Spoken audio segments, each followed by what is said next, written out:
Hola, hola, hola. Hola, hola, hola, hola. Hola.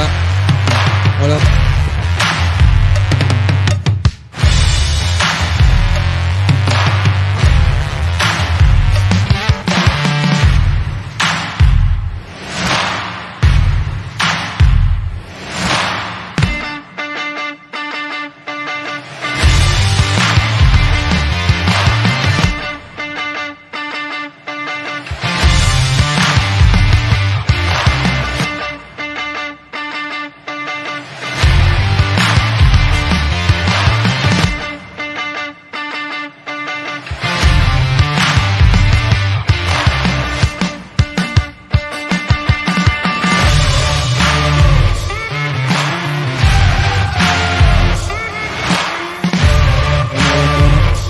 ¿Me escuchó o no?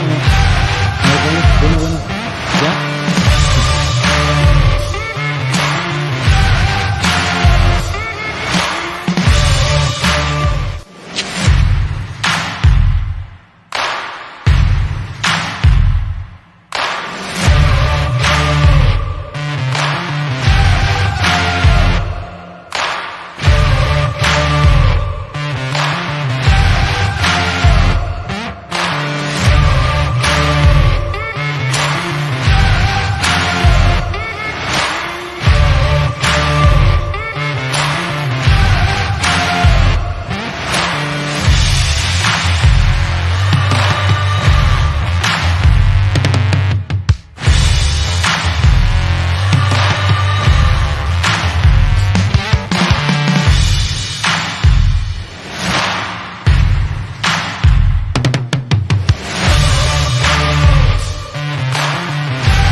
Hola, ¿cómo están? Bienvenidos al...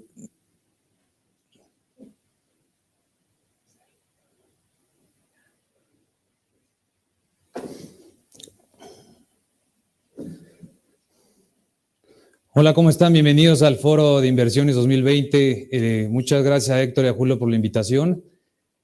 Mi nombre es Juan Rodolfo Hernández Trejo, soy director general de Unión de Crédito Mexicano y quiero platicarles el día de hoy un poco acerca de la perspectiva económica de México. Y quise hacer un resumen previo con 5 puntos importantes nada más para poder que ustedes se vayan este día con algunas expectativas de decisiones de dónde invertir y qué es lo que está sucediendo en México actualmente y qué se espera con esta crisis mundial y en México. Y pues bueno, voy a comenzar con la presentación. Dentro de los puntos que voy a tocar, como les había comentado, son 5 puntos, dentro de los cuales quiero llegar a un final con una decisión de inversión que ustedes puedan llegar a tomar con toda la coyuntura actual y entrando un poquito en contexto. Los 4 puntos importantes son COVID, crisis económica, gobierno y elecciones. Elecciones tanto en Estados Unidos como en México. Con respecto del COVID, voy a empezar con 4 subpuntos muy sencillos, que serían con el tema del número de infectados a nivel mundial, el tema de repunte, si hay en México o no, el tema de la vacuna y en realidad, ¿cuándo termina esta pandemia? Actualmente así se ve el semáforo a nivel nacional. Ahorita volví a subir en naranja y rojo algunos estados, pero aquí lo trascendente que quería platicarles es que con respecto a los números a nivel mundial, México acaba de pasar del 10º al 11º lugar con 978,000 casos acumulados. Y aquí lo relevante es que la tasa de letalidad está en segundo lugar. En primer lugar está un pequeño país asiático que tiene 2,000 infectados, que tiene el 20% de tasa de letalidad. Entonces, de casos, una tasa de letalidad del 9.8 es bastante. 1,000 habitantes, estamos en el cuarto lugar con 75.30. Ya un poquito más con números, aquí no me voy a detener tanto, lo único que quería que llevaran un poco con respecto a esto es la línea roja, es la curva real de acumulados de COVID en México, desde el inicio de la pandemia a hoy. Pues yo no veo ninguna disminución, de hecho se pueden dar cuenta, ni siquiera ha llegado a pico realmente, entonces eso pues ya no da perspectiva de que esto todavía le puede faltar un poco de tiempo para terminarlo. Bueno, esto es rápido. Dentro de las edades que están enfermando, pues van desde los 30 hasta los 55 años en mayor número.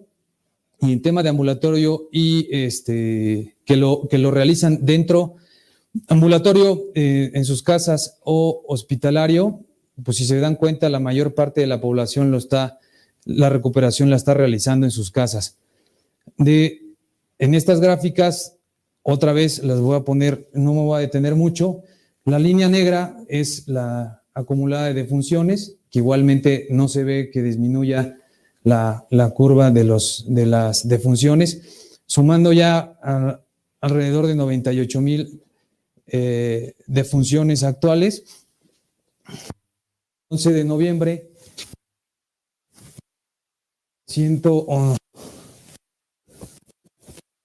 11,513 muertes acumuladas. Este es un dato importante. Esta gráfica me gustó, por eso sí la dejé. Si se pueden dar cuenta, la tasa de letalidad es muy alta con las personas que están en hospital, que es la barra gris. La barra clara es las personas que fallecen en sus hogares o en la recuperación ambulatoria. Entonces eso habla de, independientemente de que estén hospitalizados, pues la alta disfunción es alta. Con el tema de repunte a nivel internacional, pues ustedes seguramente están dándole seguimiento a la parte del COVID. En Estados Unidos hubo un reporte importante y en Europa en 3 países igual. En México yo no lo veo como un repunte como tal, porque al final no hemos llegado a pico de pandemia, entonces un repunte tendría que ser una disminución importante y después un rebrote de infectados. Con respecto a la vacuna, hay varias expectativas ahorita, de Pfizer con el 90% y está también una vacuna rusa que también trae el 92% que ya pasaron la fase 3. Entonces, relativamente, la expectativa es pues que sí, en diciembre empiezan a distribuir las vacunas. Esto no quiere decir que el COVID por ende termine. Pues hay que recordar que de entrada tienen que producir masivamente. En segundo lugar, pues el tema de distribución y el tema de la campaña de vacunación, pues obviamente conlleva un tiempo y una planeación. En el caso de México, Han comentado que posiblemente para diciembre, enero iban a empezar a llegar las vacunas a México, que ya estaban comprometidas para casi toda la población en México. Estaban hablando de 110 millones de vacunas. Y que el peor escenario podría ser marzo. Igualmente, si esto llegase a atrasarse, que es muy posible, podría irse a abril o mayo. Pero pensemos que si fuera marzo, pues la campaña de vacunación que se tiene que hacer masiva a nivel nacional, pues obvio conlleva tiempo. Y para que también la vacuna tenga un impacto directo con los infectados, obviamente también lleva un tiempo. De realidad, cuando termina, los expertos han comentado que posiblemente en algunos lugares en diciembre, enero llegue a pico y empiece a disminuir. En otros estados posiblemente en junio, pero vuelvo a lo de la vacuna. Todo depende si la vacuna está en tiempo y se empieza a distribuir. Lo que sí bien el distanciamiento social ha ayudado, más no lo ha resuelto. Y el claro ejemplo pues, es México, y no podemos seguir con un distanciamiento de esa magnitud porque la economía no empieza a poderse recuperar de, obviamente, el inicio de la pandemia, que todos tuvimos que estar en aislamiento. Con respecto a la crisis económica, lo dividí muy sencillo en 4 puntos. No me voy a meter en tanto tecnicismo, solamente quiero tomar como los puntos muy puntuales de algunos indicadores para poder entender para dónde vamos con este tema de la crisis y obviamente cómo estábamos parados antes de ella. Este es un indicador que hace el INEGI que me gusta bastante porque mide el crecimiento de una economía. En este caso, esta gráfica indica México.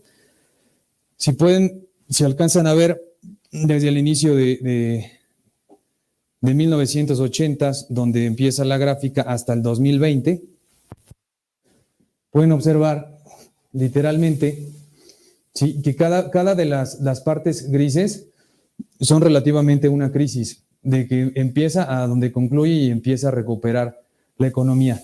Actualmente nosotros, si lo pueden ver al final, estamos en la peor crisis de la historia de México. Si lo pueden ver, desde 1980 no ha existido algo. Si alcanzan a distinguir, pues eso llega, o sea, está demasiado baja la caída de esa gráfica. ¿Cuánto tiempo va a durar? Pues si pueden ver en los enfoques de crisis anteriores, de alrededor de un año, año y medio. Por ahí en 2000 duró 3 años, la recuperación económica. Y aquí lo interesante y más bien importante es en cuánto tiempo vamos a poder estar en números con una economía antes de la pandemia. Pues si ustedes están fijándose en esa gráfica, la recuperación es relativamente poco mayor a la caída en alguno de los casos. Si lo alcanza a ver, creo que sí se ve muy claro. Bueno, esperemos que esta recuperación sea, si vamos 10 meses de pandemia, todavía no termina, pensando que fuera un año, pues esperemos que en año y medio esto recupere. Que la expectativa no es así, pero a manera de ejemplo con esta gráfica, pues podemos comentarlo así. Estos otros dos gráficos, bueno, perdón, la tabla más la gráfica del Producto Interno Bruto de México. Aquí lo quería dejar muy puntual. Al final de la verde tenemos reflejado esa que se ve en caída demasiado grande en el segundo trimestre de 2020. Es exactamente refleja el boom de la pandemia y el distanciamiento social. Ahí nada más quiero hacer un paréntesis. Si ustedes están viendo, o sea, antes de empezar con la pandemia, o sea, finales del tercer trimestre, segundo trimestre de 2019, tercero y cuarto, nosotros ya estábamos en números negativos en crecimiento del PIB. Terminamos mal el año, primer trimestre está negativo igualmente y el segundo trimestre pues ya eso, con la pandemia pues obviamente estamos en una recuperación. La caída directa de ese segundo trimestre fue de 18%. Y la recuperación directa sobre el trimestre actual, que es el tercero, que es el último dato que se tiene, es sobre un 12%. Si lo ven a números acumulados a hoy, de la más bien una de menos 8%, después de haber caído pues, un 18% en el segundo trimestre del 2020, cuando les comento que fue el boom de la pandemia. Con respecto a La inversión directa que tenemos en inversión fija bruta hoy en México, si se alcanza a percibir, el último dato, pues obviamente disminuyó, y esto es desde que entra el nuevo presidente de México, Andrés Manuel López Obrador. Hay una caída importante desde que él toma posesión, y esto sí es muy claro, pues obviamente canceló mucha inversión privada desde el aeropuerto de la Ciudad de México, por ahí una cervecera en Mexicali, Constellation Brands, que también canceló. Entonces, desde que él entró ha sido como su perfil de gobierno. Y nada más como dato, el número donde estamos ahorita de inversión fija bruta son los mismos números que teníamos en 1997. Entonces sí es algo preocupante, porque pues una de las principales motores de la economía pues es la inversión, y obviamente no tenemos actualmente. Aclaro, esta no es inversión extranjera, esta es inversión directa en construcción o desarrollo de, por ejemplo, el aeropuerto o hospitales, carreteras, etcétera. Con respecto al tipo de cambio y tasa de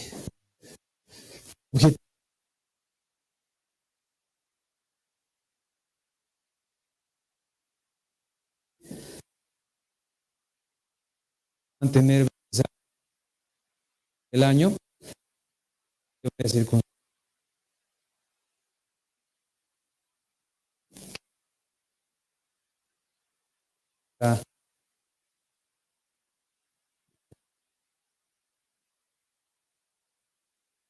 que ayudó ahorita esta semana, obviamente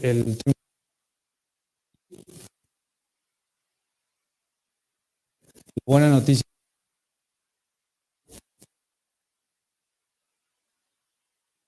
No tan,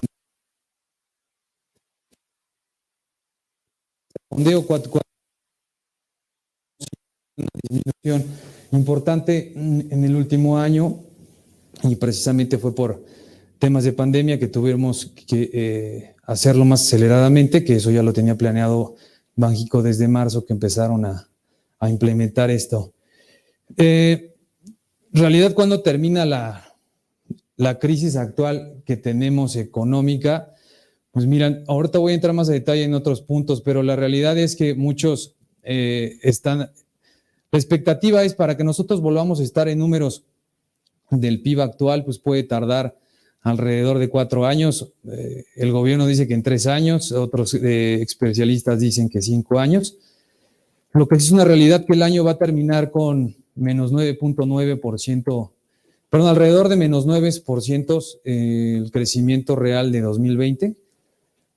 El Fondo Monetario Internacional, eso fue su proyección, la última proyección que tiene. Para 2021 están esperando poco más del 3%, 3.5% de recuperación. Entonces, pues a números normales, si ya tienes un rendimiento negativo, menos 9%, más el acumulado que fue menos casi 1% del 2019, pues pensemos que quede en menos 10%.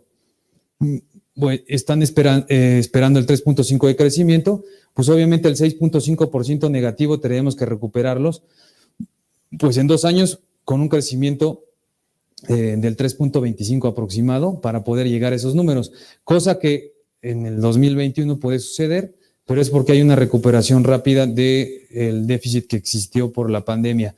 De que eso pueda seguir pasando es poco probable, entonces eso puede ser que se vaya a 3 años la recuperación, más el de la pandemia, pues obviamente estamos hablando de 4, para volver a estar en las mismas situaciones que estábamos cuando empezó la pandemia, marzo de 2019, entonces están esperando que tal vez 2023, 2024 esto pueda volver a estar en las mismas circunstancias.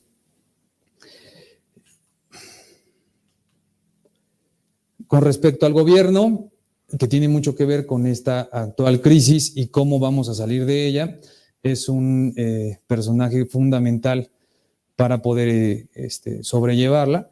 Dentro de la política monetaria de Banxico, mañana se publica lo más probable una disminución del 0.25 sobre la tasa de referencia, que en lugar de estar en 4.25 bajaría a 4%. Esto para el tema de inversiones, pues obviamente les impacta. De todos los que están escuchando que tienen interés en invertir, pues literalmente las tasas tienen que ajustar porque va a haber una disminución del 0.25, que ya estaba anunciada. Algunos dicen que tal vez no la hagan. Yo la verdad pienso que sí, porque ya está más que anunciada. Entonces es un 90% probable de que mañana anuncien el 0.25 de disminución en tasa de referencia. Aquí un tema de AMLO, incertidumbre y falta de estímulo. AMLO, desde que comienza, pues obviamente su mandato, trae muy claro qué camino quiere llevar con respecto a muchas circunstancias. Eso a nivel macroeconómico pues provoca incertidumbre en temas de inversiones extranjera, tanto desde que ya canceló dos proyectos muy grandes, pues eso no se ve de la mejor manera a nivel internacional como para poder tener certidumbre de invertir en tal vez CETES o en algún otro instrumento dentro de México, cuando pues cancelan proyectos de esa magnitud solo por un tema político. Ahí dependerá mucho de qué política él empieza a realizar y qué cambios está pensando hacer. Por lo que está más que anunciado, pues no va a hacer cambios, o sea, sigue con realizar la inversión en la nueva refinería Dos Bocas, en Tren Maya y obviamente el aeropuerto de Santa Lucía, que pues obviamente dos de ellos, Santa Lucía y el aeropuerto, pues, perdón, Santa Lucía y la refinería de Dos Bocas, pues ya varios expertos, si pueden ver publicaciones, pues dicen que no es viable. Y con el tema de Pemex, que eso es algo también bastante importante, ahorita voy a entrar para el grado de inversión, entonces mejor eso todavía no se los comento. Con la miscelánea fiscal, que ese es otro tema interesante que acaban de anunciar, ¿cuáles fueron los cambios para 2021 en temas recaudatorios? Pues los únicos anunciados para 2021 en la retención del ISR disminuye para todas las aplicaciones digitales que son Uber, Rappi, Sin Delantal, etcétera, Airbnb, igualmente baja la tasa de retención. En general, todas las plataformas deben de estar dadas de alta y pues, disminuyen esos dos rubros. También todos aquellos que venden por medio de Mercado Libre, Amazon, eBay, igualmente baja la tasa de retención 2.4 a 1%. Aquí lo que a ustedes les puede interesar es que a mediados de este año, más o menos agosto-septiembre, AMLO anunció por ahí que tal vez iba a ser una disminución en la tasa de retención para inversiones, cosa que no lo hizo, porque no lo anunció en esta última miscelánea fiscal. Se estaba estimando que bajara del 1.45 a 0.97% de retención, cosa que no sucedió.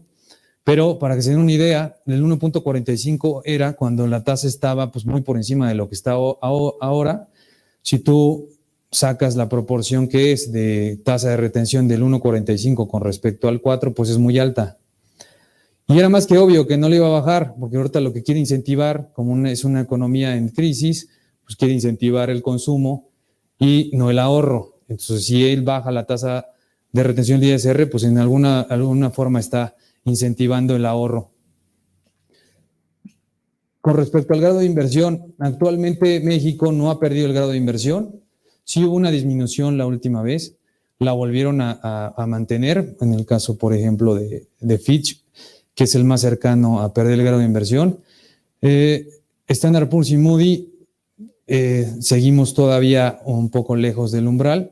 Aquí nada más cabe destacar algo, las circunstancias que se tengan que realizar y que se tengan que integrar para poder pasar eso, pues cada vez son más cercanas y cada vez se están alineando más. El tema de Pemex nos está pegando bastante, ahí lo puse. Pemex está pues, con 2 calificadores por debajo del grado de inversión y es más que obvio. Tiene muchísima pérdida acumulada y pues bueno, el gobierno sigue con la estrategia de pues, crear 2 bocas y seguir con esa estrategia. Más allá de, por ejemplo, pues darle mantenimiento a las refinerías actuales o hacerlas más productivas, que hoy en día, o sea, algunas de ellas traen el 30% de producción de gasolinas. Y él por ahí también había anunciado que la nueva refinería de Dos Bocas va a costarle 8,000 millones de dólares, cosa que en 3 años, según podría terminarla. Eso, pues ya simplemente el Instituto Mexicano del Petróleo ya dijo que eso se va como a 14,000 millones de dólares, y pues obviamente en 3 años no hay forma. Ellos hablaban de casi 5 años. Y bueno, en general los expertos pues no ven viable que Dos Bocas pueda realizarse en el tiempo que él conlleva. Y yo les dejo ahí como paréntesis, nada más como datos. Si recuerdan con Felipe Calderón, cuando quiso hacer su refinería, obviamente pues no le dio tiempo, porque pues simplemente la maquinaria es muy especializada y tarda por lo menos los 3 años. Yo recuerdo haber leído en el caso de Calderón de que se iba a tardar en producir la maquinaria. Puede ser que haya cambiado actualmente, pero simplemente bajo ese dato, pues obvio es un poco complicado. ¿Qué va a pasar con el grado de inversión? Pues mira, el siguiente año, o sea, muchos opinamos que el siguiente año, otros que en 2022. Vuelvo a repetir, esas son expectativas con respecto a los números actuales. Si llegan a haber ahí cambios, pues obviamente esto puede variar en tiempo o mejorar. ¿Qué pasa si perdemos el grado de inversión? Pues sí es obviamente algo muy malo, porque simplemente sería aproximadamente el 30% de la inversión extranjera puede ir, o sea, puede llegar a irse. Eso como un aproximado, porque obviamente tendrían que juntarse, como les comento, pues otras alternativas, pero que sí es muy viable que un 20-30% de todo el capital extranjero pueda ir, sí es posible. Y por darles otro dato igual, cuando tú pierdas grado de inversión, lo que sucede es que pues, la tasa de interés a la que tú te fondeas es más cara. O sea, entonces cualquier instrumento de algún extranjero, o bueno, más bien instrumento mexicano que quiera adquirir algún extranjero, pues obviamente tendría que pagar un extra por el grado de inversión, que es una mala calificación. Con respecto al grado de inversión, creo que ya es todo. Con respecto a las inversiones, ya se lo estaba comentando, de que sí sería algo importante si llegamos a perderlo.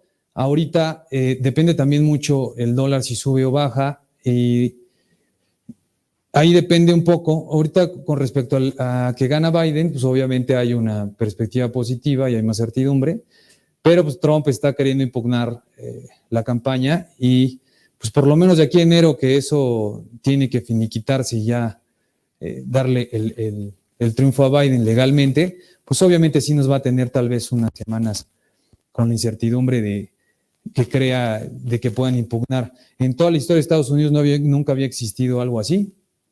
Entonces, así como también no había existido una crisis de tamaño, pues ya se puede creer todo. Con respecto a la incertidumbre a nivel gobierno, pues yo sigo insistiendo que tal vez no es la mejor manera de... La inversión extranjera es un principal motor para poder salir como el gobierno. Nada más recuerden la manera de tratar de explicar. El gobierno tiene recursos de dos partes, muy sencillo, para no meterme en temas de impuestos, que de otro lado no puede surgir, o sea, solamente de esos dos en general, él recibe recursos. De impuestos, pues no hay un incremento en impuestos ni nada anunciado ahorita, pero en el tema de inversión, si llega a bajar, pues ese déficit tiene que cubrirse de algún lado, ¿sí? O sea, con más deuda, más cara, ¿sí? Que ahí mismo lo podremos catalogar. Si se van los inversionistas, pues hay que ir con el Banco Mundial para que nos fondee, y sería un monto más caro, o sacar una parte de CETE, y obviamente tendríamos que subir la tasa de interés para poder ser un poco más, bueno, que sea más atractivo para ellos.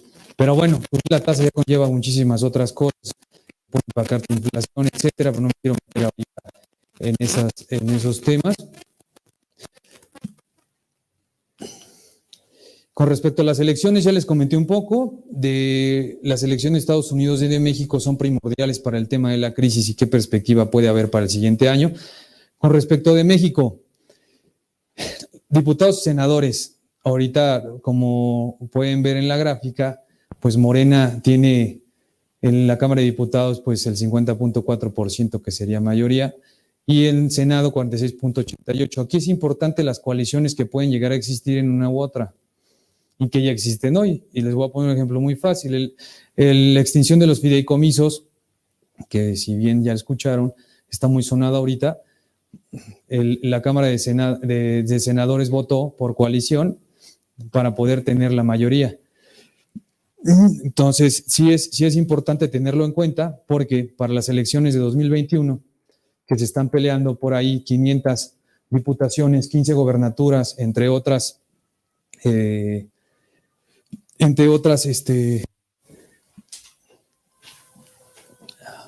elecciones, bueno, se están disputando muchos lugares que sería muy importante crearle un contrapeso para poder, pues obviamente, darle una factibilidad a las decisiones que está tomando por ahí el Congreso de la Unión, igual con el Ejecutivo. Sería primordial, de todas las verdes, de las 15 gobernaturas, la mayoría son del PRI, entonces ahí sería algo bastante interesante si Morena trata de ganar, como la Cámara le ha dado bastante fuerte. ¿Qué creer ahí? Contrapeso.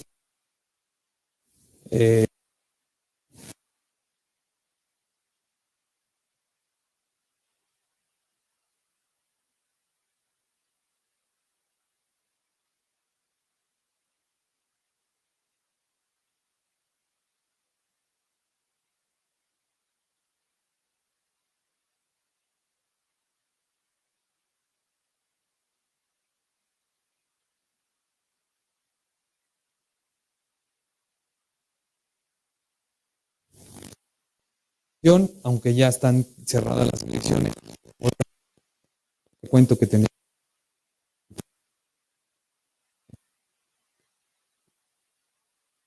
en las próximas semanas, que va a empezar a estar un poco volátil el dólar con respecto a esto.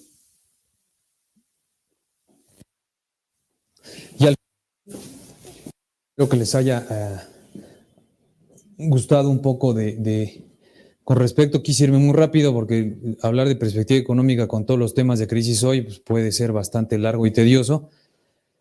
Y a manera de conclusión, a lo que llegamos con los pocos datos que les acabo de dar, pues es que ustedes se lleven eso para tomar una decisión de qué perfil de inversionista soy, qué opciones de mercado tengo, calcular mis tasas reales netas y sobre todo, pues tú sentirte cómodo en dónde estás invirtiendo y que obviamente crees patrimonio, que es la finalidad de tener una inversión al final, ¿no? De cualquiera que tú llegues a escoger.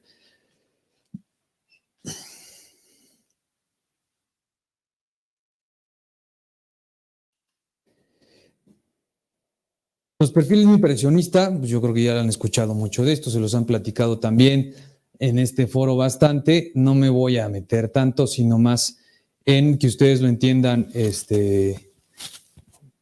en qué nivel de los tres están. El tema de conservador, moderado y agresivo. Conservador, pues entendamos que es una persona tal vez mayor, que no le gusta mucho meterse a cosas con riesgo, temas volátiles, obviamente es un tema patrimonial de que para él tal vez sea sus ahorros de toda la vida que tiene que administrar bien para poder vivir la parte de su vejez. No le gusta meterse en instituciones que puedan pues, tener una problemática para que le puedan hacer frente a eso. Y no le gusta el riesgo además. Un moderado pues puede ser una persona de mediana edad que al final todavía trabaja, tiene algún ingreso extra que no depende 100% de esa inversión para vivir, pero obviamente no le gusta el riesgo y no pensaría en perderlo porque pues tal vez puede tener hijos pequeños, etcétera, y pues no es la finalidad tampoco de que lo llegara a perder. Y el agresivo pues puede ser alguien joven que está empezando tal vez su carrera, gerentes igual o directivos jóvenes que tal vez pues arriesgan más para ganar más y no les importa mucho el tema de perder, bueno, les importa en el sentido de que pues, a todos nos interesa, no nos interesa perder dinero, pero me refiero de que pues está dispuesto a tomar el riesgo para generar más recurso. En el tema de conservador nada más, pues se mete, eso no comete, se mete en tasas muy pequeñas, pero prefiere que sean muy seguras. Moderado es como un medio entre agresivo y conservador.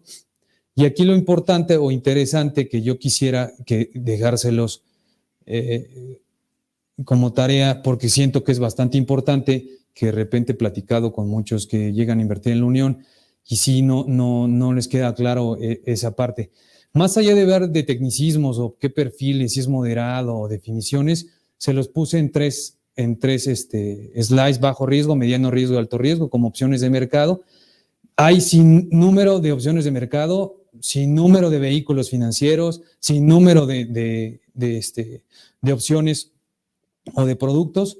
No me quiero meter en cada uno, pero sí que ustedes, de las opciones que entienden y que ven en el mercado, traten de tomar la mejor decisión. Y por ejemplo, bajo riesgo, yo me enfocaría mucho en 4 cosas, en los 3 puntos que les estoy poniendo. Y aquí igual lo interesante es que ustedes anclen el perfil de inversionista que tienen con las opciones de mercado que tienen y anclen una decisión. Ustedes podrían pensar que el tema de un perfil de inversionista conservador, pues tal vez mediano riesgo sí lo puede tomar. ¿Por qué? Ahorita les voy a explicar. De los 4 puntos importantes que yo quisiera que tomaran sobre si es de bajo riesgo, mediano riesgo o alto riesgo, la opción de mercado que ustedes buscaron, es qué tipo de regulación tiene con las autoridades.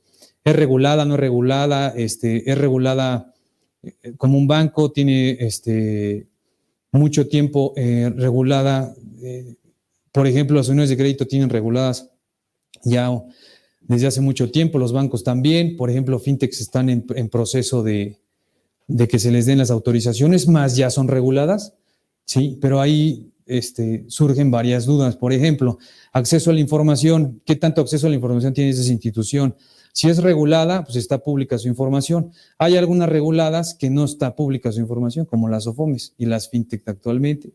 Todo va para allá, obviamente, y por ahí el tema de que no están autorizadas algunas fintech, no que están malas, pero pues obviamente no están autorizadas. Entonces, ustedes también que midan ahí qué puede pasar con el tema de que si no les dan la autorización, qué sucedería con su inversión. También pregunten, porque puede ser que sea muy buena opción, pero para que ustedes sepan qué podría suceder si llegan a no dar una autorización, por ejemplo, de alguna fintech. La antigüedad igual, o sea, no quiere decir que por ser joven o por ser una institución de mucho tiempo sea bueno o malo, pero pues te habla de que ya tiene una solvencia económica desde hace mucho tiempo en el mercado. Y el más importante, el core business. Traten de ver a qué se dedica esa empresa, en dónde está colocando, qué está haciendo con el dinero. Eso es muy importante porque, por ejemplo, ahorita como vimos, hay muchos dentro de la coyuntura actual que estamos viviendo, hay problemáticas que pueden surgir. Por darles un ejemplo muy sencillo, pues hay sectores que están muy, muy golpeados por el tema de la pandemia. Y, pues, por ejemplo, si traes un core business de microcréditos, pues ahorita ella se coloca microcréditos, posiblemente puede estar en problemas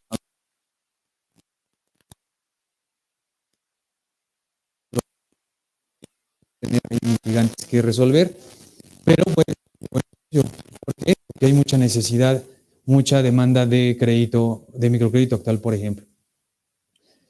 Otro ejemplo que les voy a poner muy sencillo es, yo, Rodolfo Hernández, tengo 100,000 pesos, quiero invertir en un tema inmobiliario.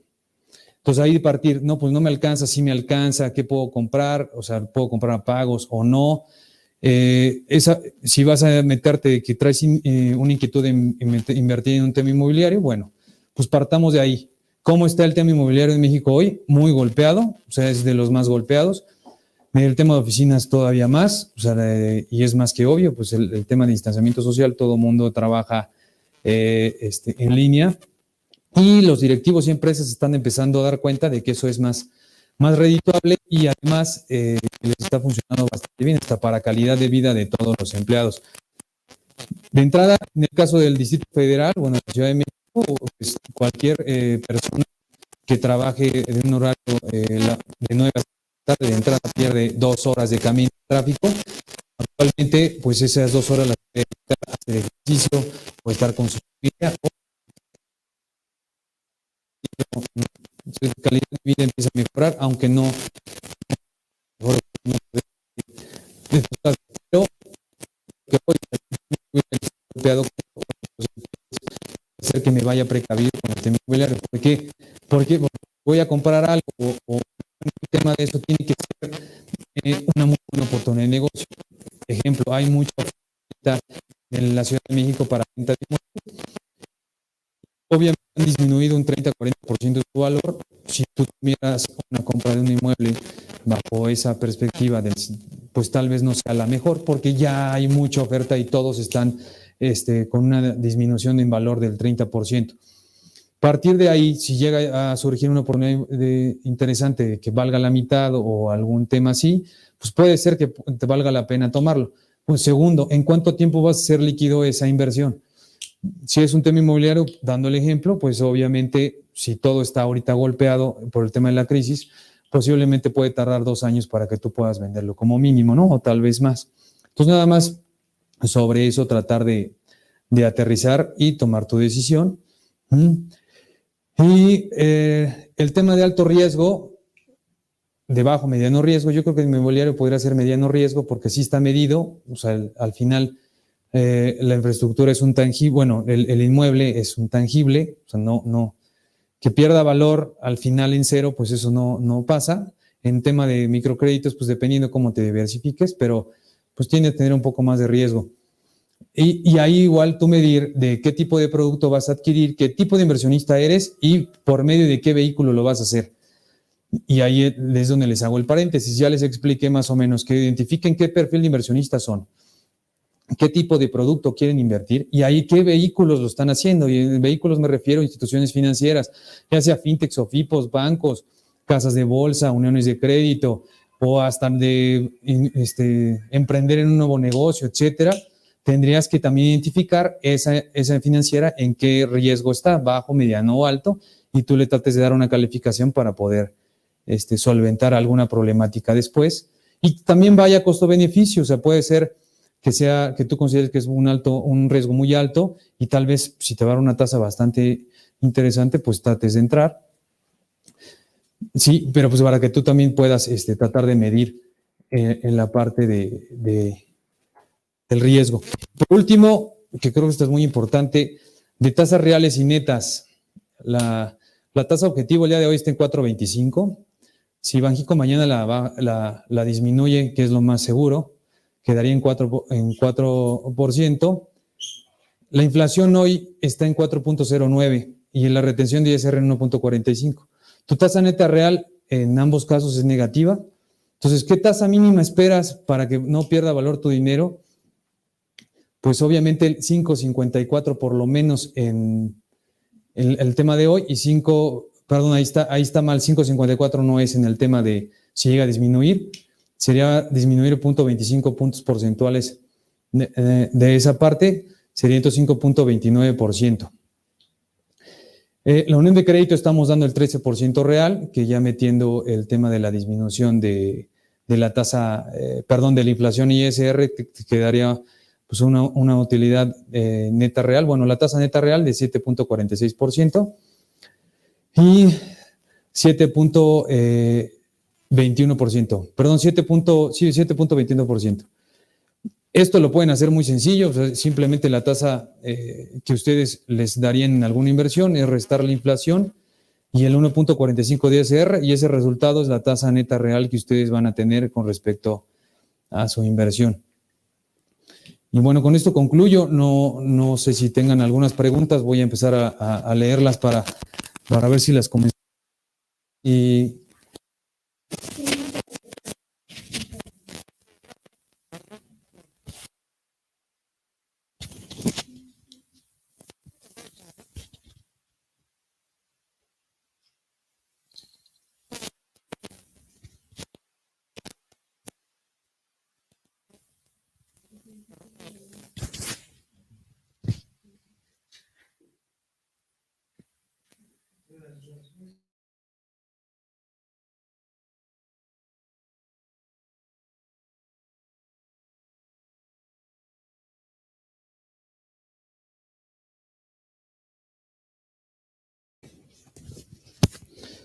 con respecto a voy a empezar a leer algunas. Con respecto a las relaciones comerciales, pronostican a mejorar, pero con Biden yo digo que mejorar. ya lo trae muy anunciado y es parte de su política. Mejorarán un tema de mediano o largo plazo, eso es seguro.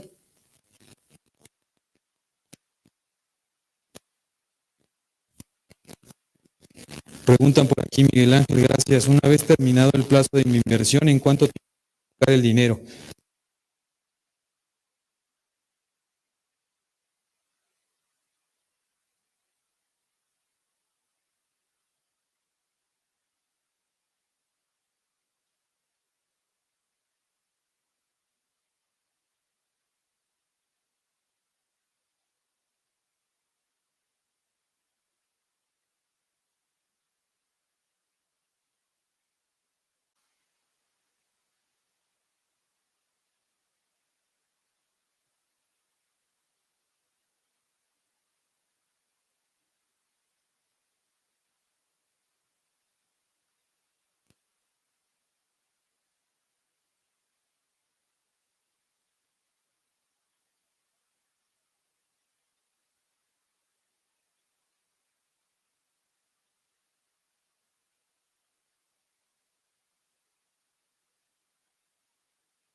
Eh,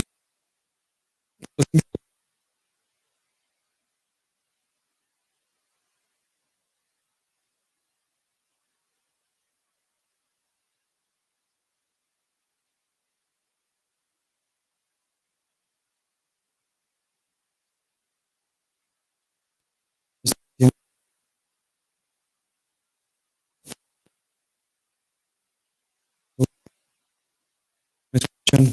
Supone que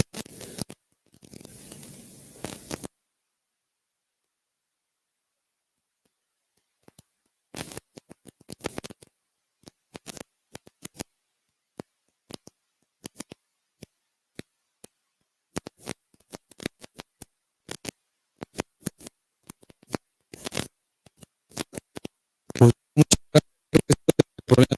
Yo creo que nos apunta y cualquier cosa en la página de Facebook, igualmente lo vamos a poner.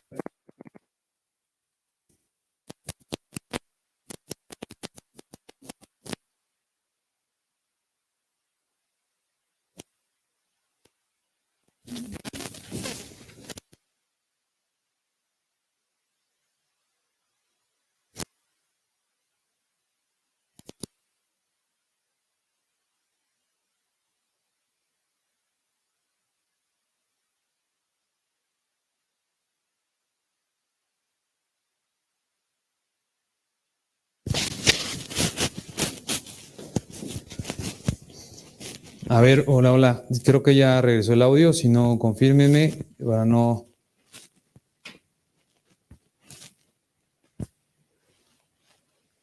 Julio o Héctor o alguien de su equipo, si me ayuda nada más Hola. para poder decirme las preguntas. Te escuchas perfecto, con mucho gusto, Rodolfo. Por aquí las vamos poniendo. Ah, muchas gracias. Es que no.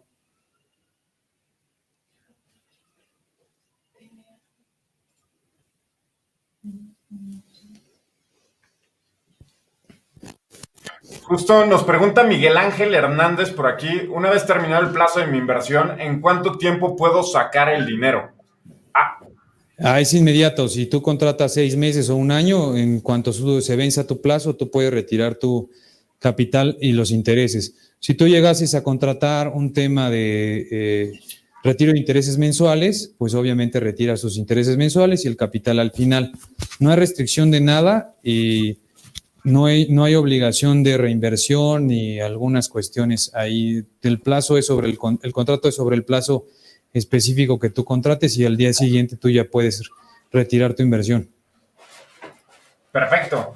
Justo por aquí nos pregunta un usuario de Facebook, nos comenta que está interesado en invertir en Unión de Crédito, solo que no ve publicada la información financiera actualizada. ¿En dónde la pueden validar?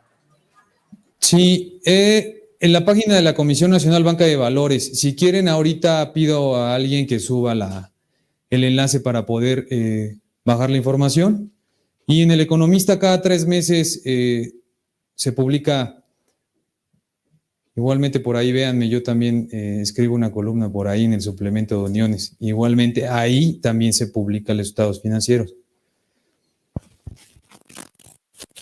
Perfecto. Hay una buena pregunta por aquí. Nos preguntan sobre la inversión en unión de crédito, ¿en qué consiste? ¿Cuál es la tasa de rendimiento a corto, mediano y largo plazo? Sí, mira, dependerá mucho del plazo, o sea, puede ir desde 5% a liquidez diaria hasta 13% a 2 años. Si gustan, también ahorita hago que suban las tasas que tenemos autorizadas y con todo gusto les ponemos el tema de plazo de diario. Tenemos 30, 60, 90, 180, 360 y 2 años. Pero mira, al final ahí también nosotros hacemos mucho traje a la medida. Si tienen interés de, por ejemplo, invertir, podemos hacer. Perdón, te dejamos de escuchar, Rodolfo. Creo que el mejor lugar es cuando estás en el centro del escenario. Ahí te escuchamos perfecto. Que ahorita con todo gusto les compartimos las tasas vigentes y podemos hacer mucho traje a la medida. Sí tratamos de platicar muy directamente con todos los inversionistas de cuáles son sus necesidades, más allá de solamente darles algún plazo, ¿no? Fantástico. Pues, por ahí quieren, los invitamos, sirve que les damos una presentación de la unión, etcétera, en línea para que puedan conocernos más. ¿Qué otra pregunta por ahí? Perfecto. Justo en la parte de abajo de la pantalla pueden encontrar los links de unión de crédito. Y bueno, otra pregunta por aquí nos pone un usuario de Facebook. Entonces, si llevan 25 años, ¿quién los regula? No entendí bien. Sí, la 26 años. Se cumplió 25. Y el tema de 16 años,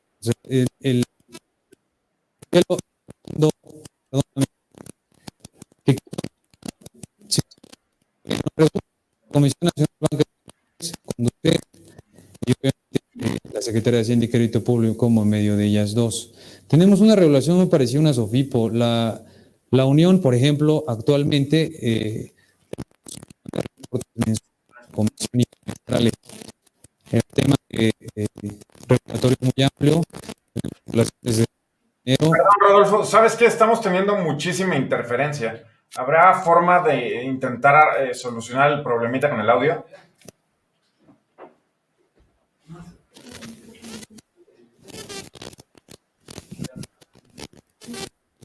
Espero que ahí mejor que siento aquí.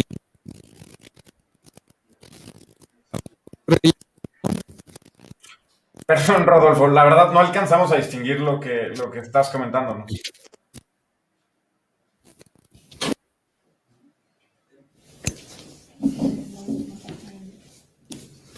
Bueno, yo les puedo comentar mientras tanto, mientras vemos si podemos regresar con Rodolfo, que la Unión de Crédito Mexicano sí está regulado. De hecho, las uniones de crédito en México tienen una regulación bastante pesada, es bastante más pesada de lo que tienen, por ejemplo, las nuevas empresas que están en el tema fintech y están reguladas por la comisión, también tienen auditorías y demás. Para poder invertir en una unión de crédito, lo primero es que tenemos que ser socios de la unión de crédito. Entonces, justo lo que tenemos que hacer es comprar, no sé exactamente el monto, pero ronda los 17,000 pesos. Tenemos que comprar acciones de la unión de crédito para poder invertir nuestro dinero dentro de la unión, ¿no? Yo personalmente creo que Unión de Crédito Mexicano es una alternativa muy interesante. Tienen tasas que pueden rondar el 12-13% anual. Y la verdad es que algo muy padre de Unión de Crédito Mexicano es que te ayudan a hacer planes como a la medida, ¿no? Te puedes acercar con ellos y revisar como con el capital que estás buscando invertir, qué es lo que te puede convenir y cómo te puede funcionar. Yo he tenido la oportunidad de estar varias veces en sus oficinas. Están en Avenida Paseo de la Reforma, no conozco exactamente el número, pero he podido visitarlos por ahí un par de veces para ver temas de inversiones. Y la verdad es que tienen productos extraordinarios. Es una empresa regulada y tienen tasas que están por encima de lo que ofrecen los bancos o las OFIPOS inclusive. Pero ya regresé, creo. Ya sí, ya te escucho mejor, Rodolfo. Yo por aquí les estaba contando un poquito lo que yo sé de Unión de Crédito, pero claro que no es... No, muy buen speech, muchas gracias. Creo que Sí te andamos contratando, lo haces muy bien, ¿sí? Hasta mejor que yo la vendiste. No, pues yo nada más les cuento No, un poco de experiencia. a ver, leo si quieren rápido de atrás para adelante, porque ya aquí está la pregunta. Si el plazo a 2 años se acumula el interés del primer año o es directo un 26. Pues en estricto sentido, la real sería el 26. Las tasas se manejan anualizadas en la mayor parte de las instituciones financieras, que sumados en los 2 años te da un 26%. La respuesta es sí, directamente 26 te genera.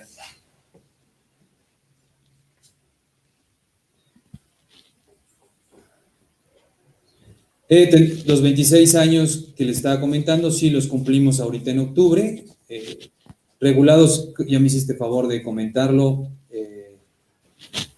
perfectamente bien. Lo de la traje medida igual. Yo creo que hay muchas quejas del audio, perdón, pues de modo. Estoy tratando de leer alguna pregunta, pero...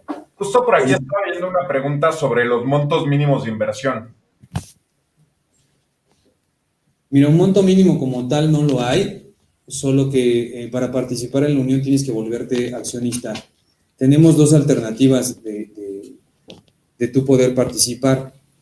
Nada más que para poder realizarlo tienes que comprar acciones, que son 170 acciones. Con las tasas que yo les estoy comentando actualmente, es comprando el paquete accionario mínimo de 170 acciones, que serían 17,000 pesos, y el mínimo pues puede ser lo que ustedes quieran, 10,000 pesos mensuales, 5,000 nada más, etcétera. Les comento eso porque tengo otra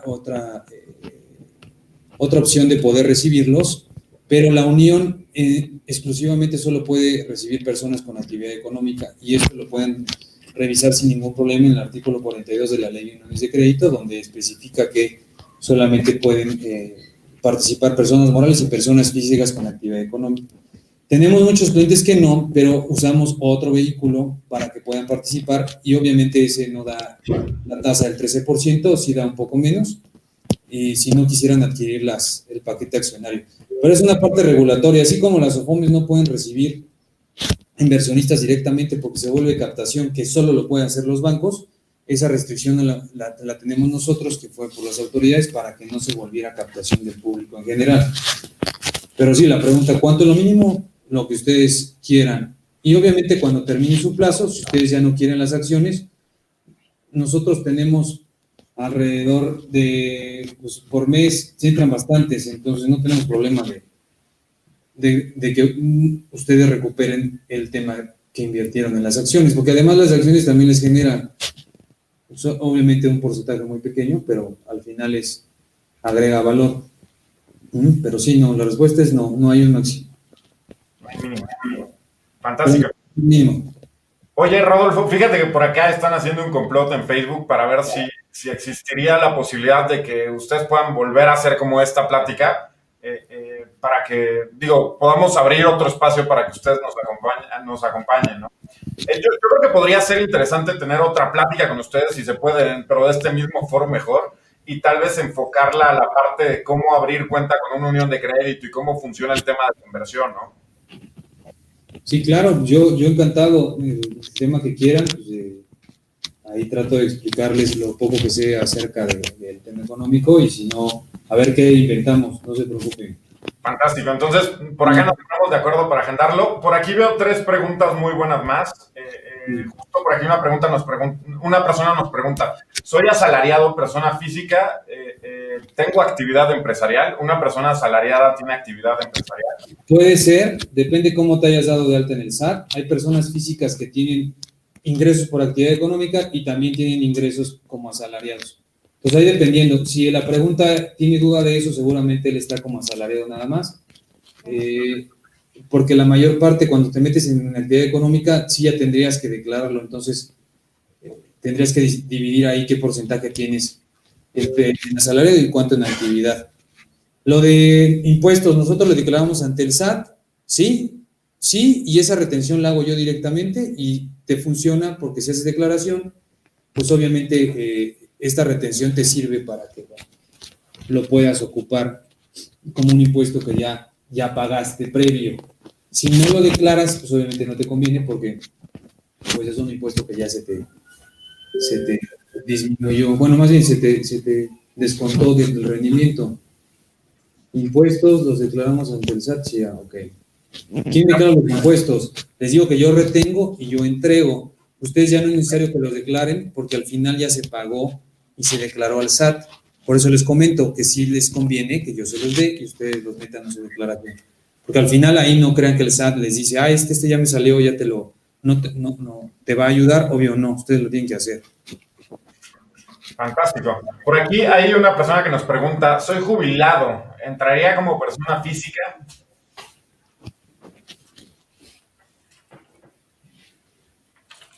Ay, a ver, no te entendí esa última pregunta.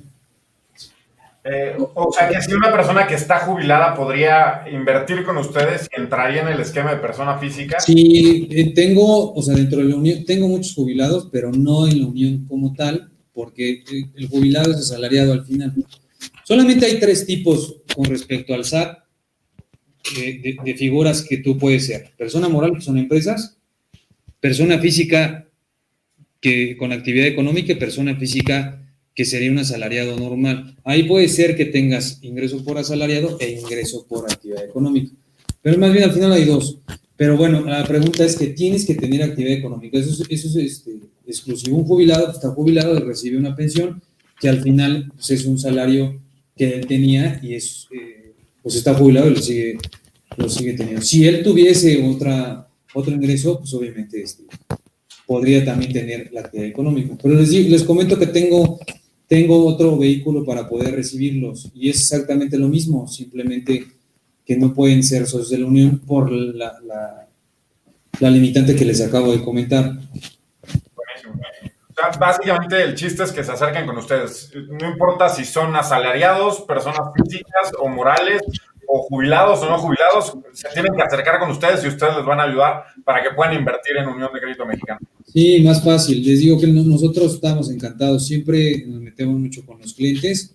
Para cualquier producto que vengan, o sea, tratamos de hacer taques a la medida. Les explicamos sin ningún problema en qué estamos colocando, que igual no me dio tiempo ahí también de comentarles en qué Corbis estamos nosotros. Pero sí, encantado. Ya vi que por ahí quieren que se repita la plática, pues yo encantado la repito. O otro tema, pues que comenten y puedo poner otro tema. No, la verdad es que yo creo que están muy interesados en el tema de cómo funciona invertir en Unión de Crédito, entonces estaría padrísimo seguir platicando un poquito de lo que platicaste y también enfocarnos en la parte de Unión de Crédito Mexicana, ¿no? De cómo le podemos hacer para invertir con ustedes y dónde están. Justo por acá estaba viendo que una de las preguntas del principio es los riesgos que existen de invertir en Unión de Crédito y todo este tema, ¿no?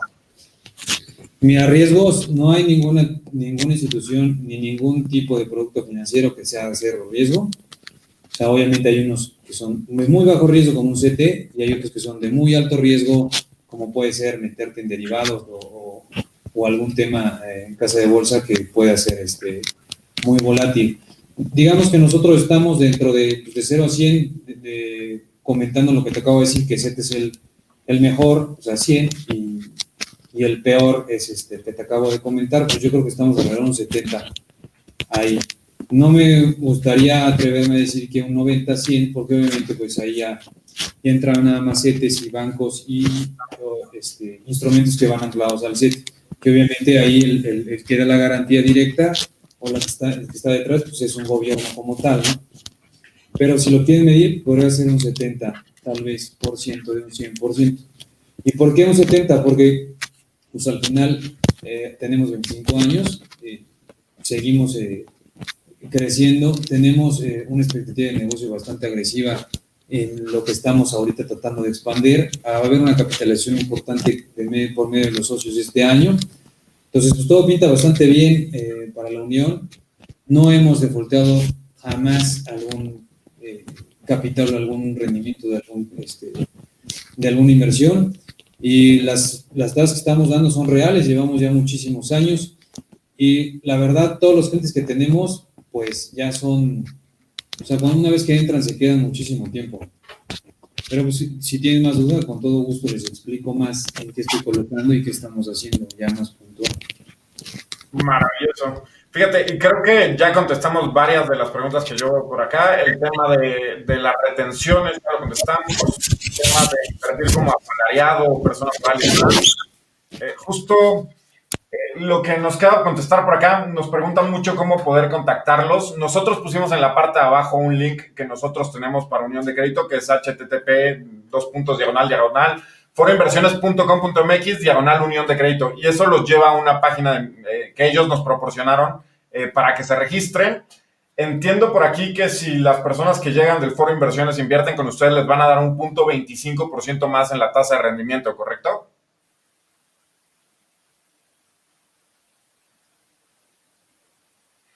Bueno, yo digo que sí, les van a dar un 0.25% más de rendimiento porque eso fue lo que nos comentaron. Y vamos a buscar a Rodolfo tras bambalinas para ver si podemos repetir esta plática. Muchísimas gracias a todos por habernos acompañado. Yo dejé por aquí de escuchar a Rodolfo. Pero bueno, muchísimas gracias a todos los que nos acompañaron en esta plática. Les repito, en la parte de abajito tenemos la página Unión de Crédito, foroinversiones.com.mx/ Unión de Crédito. Creo que ya regresó por aquí Rodolfo, Sí, ¿verdad? ahí estoy. Fantástico. Me preguntó, es que iba a aventar una apuesta, pero ya no pude ir, de que si mañana baja la tasa, entonces obviamente no pierdo, no les doy la tasa. Si es que la dejan igual, les va a regalar el 0.25 extra. Si dejan igual la tasa. Mira, eso está bien. Ok, buenísimo. Entonces, la apuesta es, si Banco de México mantiene la tasa, que podría ser probable porque en Estados Unidos no la han movido mucho, nosotros tenemos un 0.25% más de rendimiento, y si no, no nos van a respetar ese 0.25. Pues ya sabemos, mañana vamos a tener que estar al pendiente de las noticias económicas. Ok. Perfecto. Buenísimo. Oye, Rodolfo, lo buscamos atrás de bambalinas para programar la siguiente plática, y muchísimas gracias por habernos acompañado. La verdad es que el escenario les quedó fantástico. Qué lástima que tuvimos por ahí un problemita con el audio, pero muchísimas gracias por estar con nosotros en el foro. Y la verdad es que nos han acompañado desde el primero, entonces estamos muy agradecidos con ustedes por apoyarnos y por siempre presentarse y brindar información de calidad. Sale, muchas gracias a ti, Julio. Saludos a Héctor, que seguro anda por otro lado ahí en otra conferencia, ¿no? Saludos a todos y gracias. Claro que sí. Hasta pronto, que estén muy bien.